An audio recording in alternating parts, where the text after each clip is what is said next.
Bueno, muy buenas tardes a todos y en primer lugar quiero agradecerles a todos los que están aquí presentes por su presencia. El día de hoy el tema que quiero presentarles es detección de anomalías en redes de sensores IoT ambientales, caso Chiquitanía Boliviana. Aquí vemos qué es lo que vamos a hacer, qué algoritmo vamos a implementar, con qué herramienta lo vamos a hacer y en qué contexto, ¿no? En qué lugar, dónde. Esa responde la pregunta de dónde. Antes de empezar quiero presentarme. Soy Lucía Martínez, soy ingeniera mecatrónica y actualmente tengo el papel de directora de innovación tecnológica en una startup boliviana, Yeonya Technology, que ha sido fundada en Cochabamba. Tengo experiencia en electrónica, en robótica y uno de los temas que más me apasionan es justamente el Internet de las cosas. También lo que viene a ser la inteligencia artificial y un área que igual me gusta bastante es la automatización industrial. Bueno, hablemos un poquito más del contexto en el cual está sucediendo esta situación. Todos sabemos y alguna vez hemos escuchado lo que está sucediendo en la Chiquitanía boliviana, que son los incendios forestales. A consecuencia de estos incendios se han devastado millones de hectáreas que no solo han afectado el ecosistema, la fauna, la flora, también han afectado críticamente la recarga de acuíferos.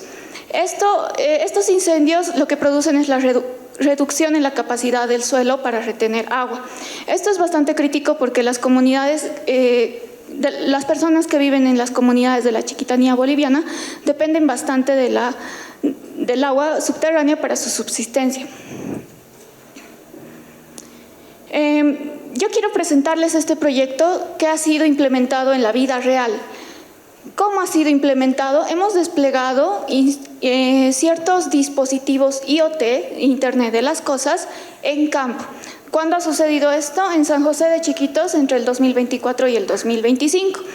Esta investigación, nosotros los investigadores hemos decidido presentar este proyecto y los resultados de esta investigación en la Conferencia Internacional sobre Automatización y Computación, ICAC, que fue llevado a cabo en la Universidad de Lombard, Reino Unido, este año en agosto. Gracias a eso hemos también podido indexar un paper, que más adelante, al final de esta presentación, les voy a compartir el link. Entonces, ¿cuáles son los objetivos que yo tengo para darles en esta charla? Es que primero vamos a presentar el diseño de los nodos de bajo costo basados en una SP32 para el monitoreo remoto. Eso es lo que les decía, la herramienta que hemos utilizado para obtener estos datos. Después voy a explicar el proceso de limpieza, normalización y tratamiento de estos datos de series temporales en Python. Y por último vamos a comparar otros algoritmos de detección de anomalías. El que mejor nos ha resultado ha sido el Isolation Forest versus otros, ¿no? Para identificar estos eventos críticos. Bueno, ¿cuál es el problema que hemos identificado? La falta de datos actualizados y la cobertura limitada en el lugar. Esto hace que se impida una gestión eficiente del agua subterránea. ¿Cuál es la solución que hemos implementado? El monitoreo continuo y de bajo costo, que es lo importante para entender cuál es la dinámica del agua subterránea después de un incendio.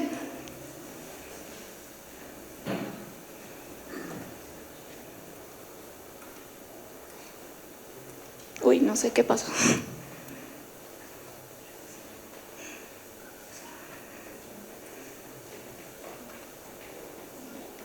Bueno, ahora quiero presentarles una pequeña infografía interactiva para que entendamos cómo ha sido este sistema que recolectaba los datos.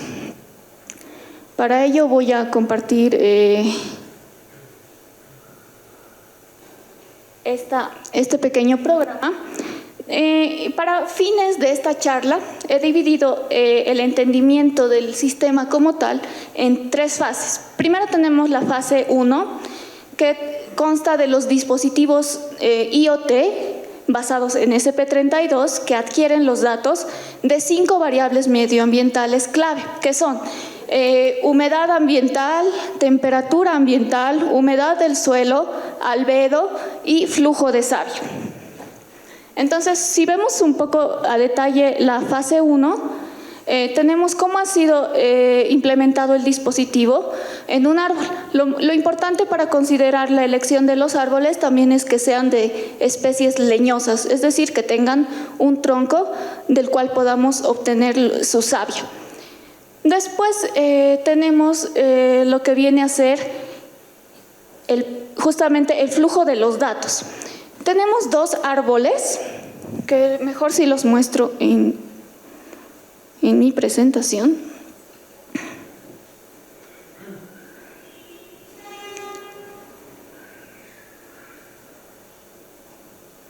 Ya, ¿cómo estaban implementados estos dispositivos? Teníamos dos árboles, ¿no?, que eran representativos de la zona.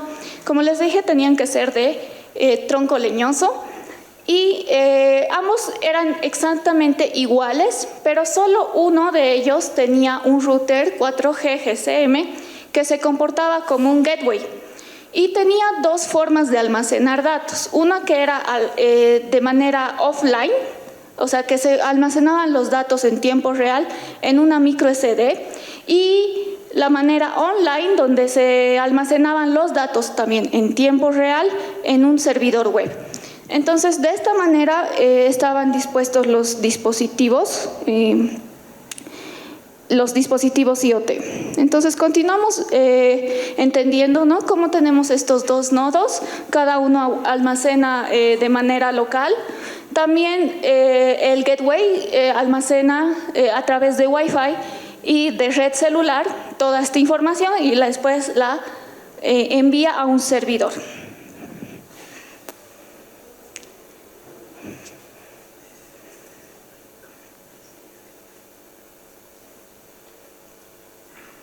Perdón. Ahora voy a la fase 3, que es el pipeline de Machine Learning y el dashboard que se puede ver dentro de la página web, donde tienes dos cosas. Tienes los datos en bruto, que los puedes ver en ese instante, y justamente aquí tengo un pequeño ejemplo de cómo lo puedes ver en la página web. Los datos que se están acumulando, ¿no? Aquí también tenemos un pequeño mapa de dónde han sido desplegados todos los nodos. En nuestro caso ya hemos logrado desplegar 6 nodos, de los cuales 2 se encuentran funcionales y los demás es una cuestión de logística, ¿no?, de lo que hay que poder charlar con las personas de ahí para que te dejen hacerlo funcionar. Bueno, entonces quiero explicar justamente qué es lo que estaba dentro de este dispositivo IoT. Estaban estos 5 sensores de temperatura ambiental, humedad ambiental, flujo de savia, humedad del suelo y albedo. Los expertos en hidrología han determinado que estas son las 5 variables más importantes que nos pueden dar mayor información sobre qué es lo que está pasando en la recarga de acuíferos. Ya, ahora sí vayamos a lo que nos importa, ¿no?, a lo que hemos venido aquí a ver sobre el tratamiento de datos. Para empezar, tenemos lo que viene a ser un preprocesamiento. Ustedes saben que en el análisis de datos, basura entra, basura sale. Para ello, nosotros necesitamos determinar de todo lo que hemos recolectado, cuáles son la información que más nos importa. En este caso, lo que más nos importa son esas 5 variables, que a la vez están acompañadas por un timestamp. Eso quiere decir que es información sobre en qué momento del día ha sido recolectado ese dato. Además de que hay unos anomaly labels que te dice si realmente está sucediendo algo raro en ese dato como tal. Pero para hacer todo este procesamiento, ninguna de esas 2 filas nos sirve mucho, solo nos sirve lo de las variables hidroclimáticas. Después, ¿qué tenemos? El segundo paso es hacer una limpieza, porque a veces los mismos sensores generan errores, enviándote o almacenando datos como ser ceros, negativos, o incluso los not a numbers, o sea, que no se define qué es exactamente. Eso se los puede borrar o se los puede cambiar por un promedio. Entonces, de esa manera simplemente se hace la limpieza. En el tercer punto, la normalización, Quiere decir que, para aplicar lo último, el PCA, que ahorita les vamos a explicar en qué consiste, cada variable mide diferentes escalas. Por ejemplo, el albedo está en una escala entre el 0 y el 1, mientras que la humedad está en una escala del 0 al 100%. La temperatura en una escala de 15 a 40 grados. Si se dan cuenta, son escalas sumamente diferentes. Entonces, lo que tenemos que hacer es estandarizarlo para que en el modelo de detección no detecte que 90% de humedad es más valioso que 0.8 de albedo, por ejemplo. Entonces, de esa manera, vamos a aplicar un estándar Scaler para igualar las escalas. Y después este último paso, el PCA, que es una de las cosas más importantes. ¿Por qué? Porque nos ayuda a reducir dimensiones. ¿Qué es lo que pasa? Ahorita estamos tratando de analizar 5 variables, pero hacerlo uno por uno es demasiado complicado. Para eso tenemos que reducir las dimensiones y para ello se aplica lo que viene a ser el análisis de componentes principales. ¿En qué consiste? Este método tenemos las 5 variables originales y las vamos a combinar para crear supervariables. Esos son los componentes principales como tal, que resumen toda la información y nos dan las características más importantes de nuestro sistema.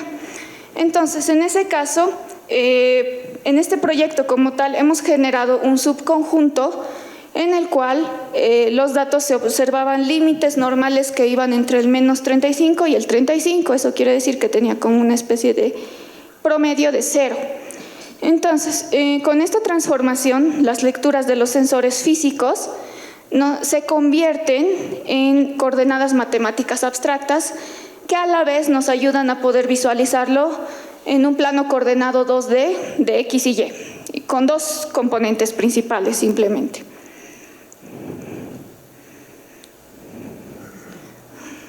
Pasamos al siguiente. Y ya, ¿cuál ha sido entonces el algoritmo de detección de anomalías que mejores resultados nos ha generado? Ha sido el Isolation Forest. ¿En qué consiste este algoritmo? Es hacer cortes aleatorios en todo lo que son los datos y en pocos cortes ya se puede ver qué punto es una anomalía como tal. En cambio, aquí pueden ver que hay varios cortes y aún así el punto normal recién podría verse como una anomalía, pero en realidad no, porque necesita demasiados cortes para poder hacerlo. Entonces, ¿cómo hemos calificado este algoritmo? Para hacerlo, tal vez ustedes ya lo han debido escuchar incluso en otras charlas sobre análisis de datos, que debemos ver y analizar las respuestas que te da el algoritmo versus las respuestas reales, el ground truth. Entonces, aquí tenemos nuestra matriz de confusión. Tenemos el verdadero positivo, que es un acierto. ¿Qué es un acierto? Es cuando, por ejemplo, existe un incendio y el algoritmo te ha dicho, sí, existe un incendio. ¿Qué es un verdadero negativo? Es cuando te ha dicho, no hay incendio y de verdad no había habido incendio.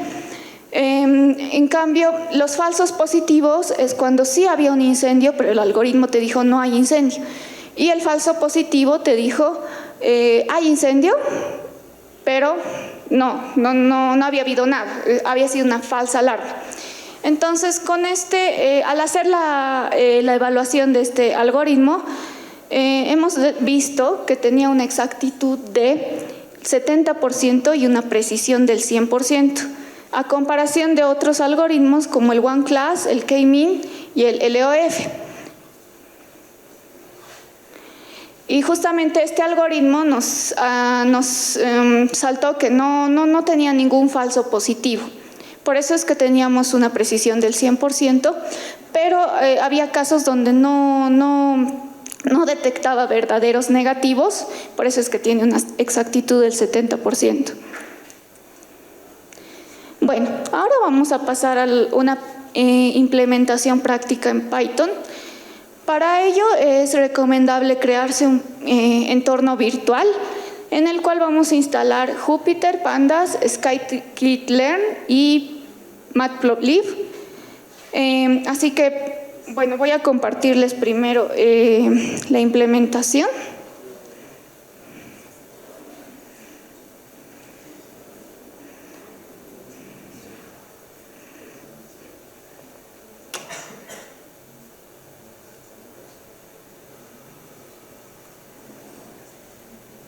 Ya, para propósitos de esta charla, lo que yo hice es generar un archivo donde me genere todas estas variables, porque ahorita no tenemos acceso al dispositivo como tal, pero sí era muy importante hablarles de cómo funciona, porque para que sepan cómo se han adquirido estos datos. Entonces, descargamos todas las librerías. Todo esto que les estoy mostrando les voy a compartir en GitHub. Al final de la presentación les voy a compartir el enlace.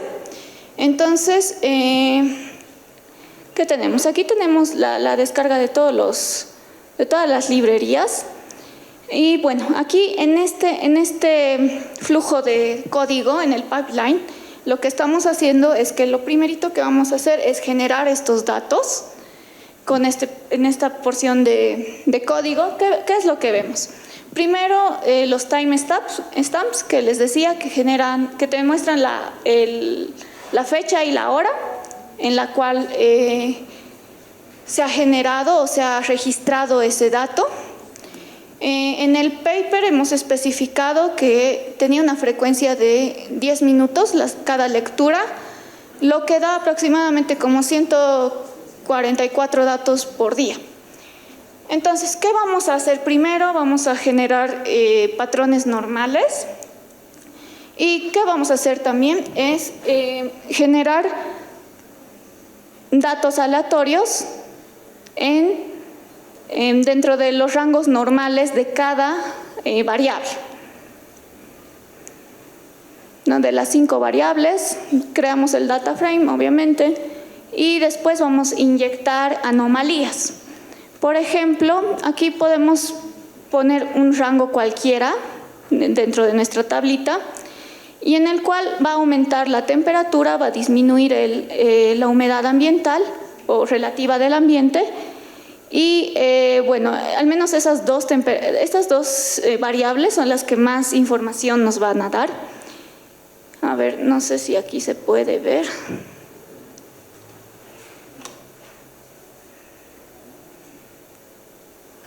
Ya, este es el archivo que ha generado. Y si nos vamos al rango de celdas que habíamos escogido al azar para inyectar anomalías, vemos que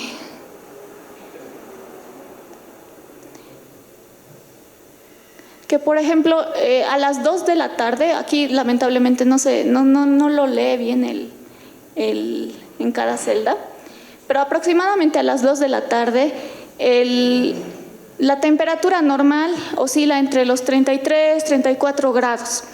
Pero si se dan cuenta, aquí en la celda 86 ha subido abruptamente casi 15 grados y a la vez ha bajado un montón la humedad. Ahí nos da un pequeño indicio de que puede haber un incendio.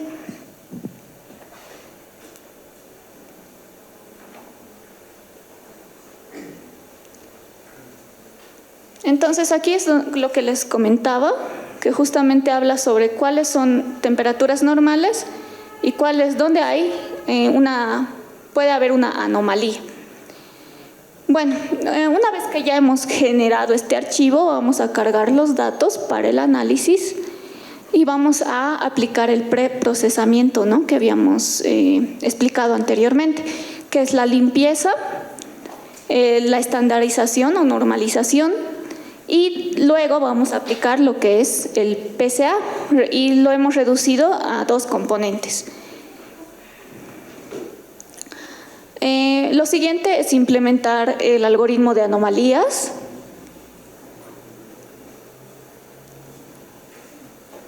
Y bueno, el siguiente paso es evaluar el modelo para saber cuál es su exactitud y cuál es su precisión. Aquí ya podemos ver más o menos cómo nos ha salido este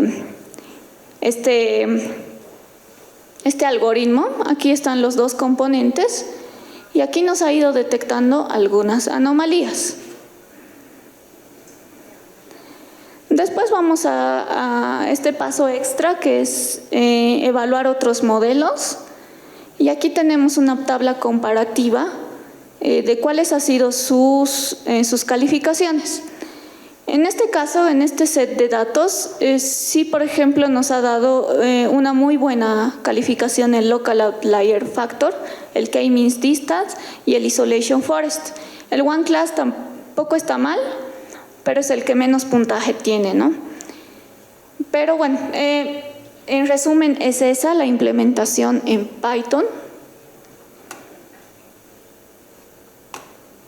Y, por ejemplo, aquí igual les voy a mostrar otra visualización de datos.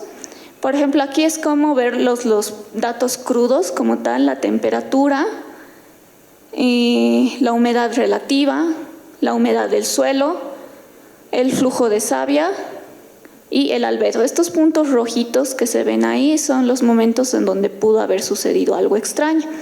Por ejemplo, aquí, más o menos a las 4 de la mañana, ha habido un descenso, ¿no?, de temperatura. Y eso ha sido porque el sensor ha tenido una lectura negativa de lo que era el dato. Aquí es donde lo que les mostraba, donde pudo haber sucedido la subida abrupta de temperatura y la bajada de humedad. Es ahí donde se puede ver lo que ha sido la anomalía como tal.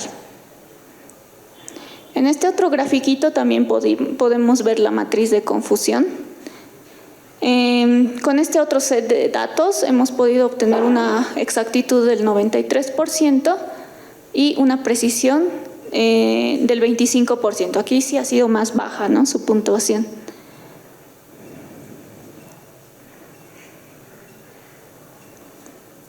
Bueno, ya les he mostrado todo lo que tenía que ver con el programa, cómo ha sido implementado este algoritmo. Y bueno, en conclusión, lo que les diría es que es bastante importante monitorear estas variables que nos indican en qué momento está sucediendo algo raro en el ambiente y poder evaluar qué hacer, ¿no?, en esos momentos, porque hay que tener en cuenta que los lugares donde hemos instalado son lugares donde no son muy accesibles y no hay muy buena cobertura de internet. Aún así sí hemos podido implementar el IoT con el 4G. Igualmente, para ver que podemos utilizar dispositivos bastante económicos, no es necesario utilizar equipamiento demasiado caro o complejo, y además está hecho a nuestra medida de los requerimientos que nosotros necesitamos.